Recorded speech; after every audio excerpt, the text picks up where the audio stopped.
abandoned alone in the eerie depths of the ebony forest. I shivered as the biting winds of the night clawed at my skin.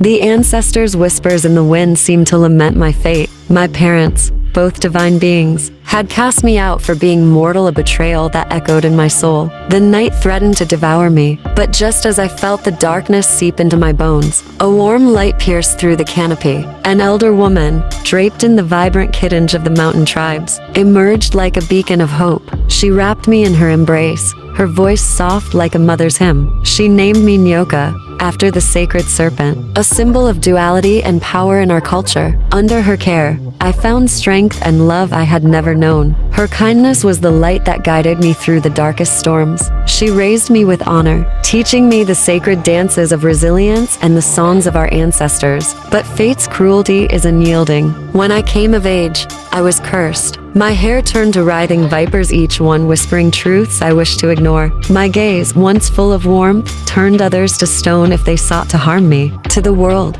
I became a monster, a cautionary tale told in hushed tones around fires. No one saw the wickedness of O'Malley, the water deity who cursed me. None dared to ask why. It was my punishment for refusing his advances, my condemnation for daring to protect my dignity. Even as I walked the path of righteousness, the blame fell on me. Yet not all abandoned me. A shapeshifter with the soul of a lioness and the wings of a sacred ibis stood by me. She was my only friend, my sister in spirit. She brought me whispers of my mother, who wept by the riverbanks for the child she had forsaken. Kaima spoke of allies who still remembered me, of hope that flickered faintly in the distance. But my peace was shattered when I learned of Iria, a child stolen by O'Malley.